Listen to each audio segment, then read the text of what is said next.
Namanya identik dengan teror. Di bawah kepemimpinannya, Kamboja berubah menjadi ladang kematian. Inilah kisah Pol Pot, sang algojo Khmer Merah.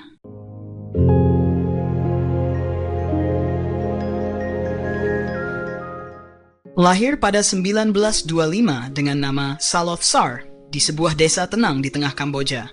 Ia berasal dari keluarga petani yang cukup mampu, bahkan memiliki hubungan dengan bangsawan kecil. Masa kecilnya diisi sawah, kuil, dan adat Khmer. Namun, keberuntungan membawanya ke Phnom Penh untuk sekolah, langka bagi anak desa saat itu. Di kota, ia melihat kontras, kemewahan segelintir orang dan kemiskinan mayoritas rakyat. Kontras inilah yang kelak membentuk pandangannya bahwa ketidakadilan hanya bisa dihapus dengan perubahan total. Tahun 1949, beasiswa membawanya ke Paris, di mana ia mempelajari Marx, Lenin, dan Mao, bergabung dalam diskusi politik dan mempelajari cara kerja propaganda. Pulang ke Kamboja, ia tak hanya membawa gelar, tapi juga rencana revolusi. Sekembalinya ke Kamboja, Saloth Sar bergabung dengan gerakan komunis lokal. Di hutan-hutan terpencil, ia merekrut pemuda desa yang kecewa pada pemerintah. Organisasi ini kelak dikenal sebagai Khmer Merah. Ia mengubah namanya menjadi Pol Pot. Dengan strategi gerilya, Khmer Merah tumbuh menjadi kekuatan militer dan ideologis. Bagi para pengikutnya, Pol Pot adalah guru sekaligus pemimpin yang tak terbantahkan.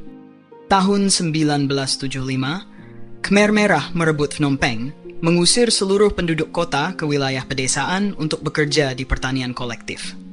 Rakyat dipaksa tinggal di komune pertanian dan bekerja dari fajar hingga malam. Demi mengupayakan kesetaraan penuh, uang dihapuskan dan seluruh warga negara diperintahkan untuk mengenakan busana hitam yang sama. Pembantaian terhadap para lawan pemerintahan, siapapun yang dianggap musuh revolusi, termasuk guru, dokter, bahkan anak-anak, dibantai tanpa ampun.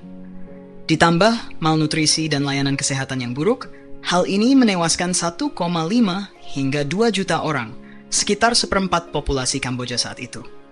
Di luar kota, terdapat puluhan lokasi eksekusi yang kini dikenal sebagai The Killing Fields. Di sini ribuan orang dikubur di kuburan massal. Tak ada peluru yang dihabiskan, cara-cara sederhana namun mematikan digunakan. Puluhan tahun kemudian, tulang belulang masih muncul dari tanah saat hujan. Tempat ini kini menjadi monumen sunyi, pengingat akan harga yang dibayar oleh rakyat Kamboja.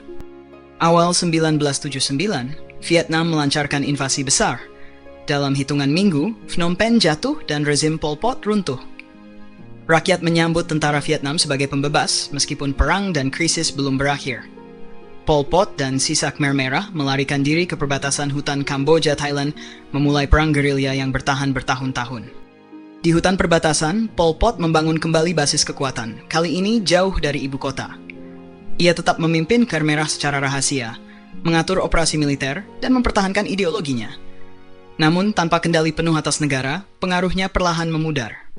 Pada 1997, Khmer Merah terpecah oleh konflik internal. Pol Pot ditangkap oleh faksi saingannya, diadili dalam pengadilan internal, dan dijatuhi tahanan rumah. Setahun kemudian, pada April 1998, ia meninggal dunia. Resmi disebut karena sakit jantung. Ia meninggal tanpa pernah diadili secara internasional, tanpa mempertanggungjawabkan jutaan nyawa yang hilang di bawah pemerintahannya. Lebih dari 2 juta nyawa hilang.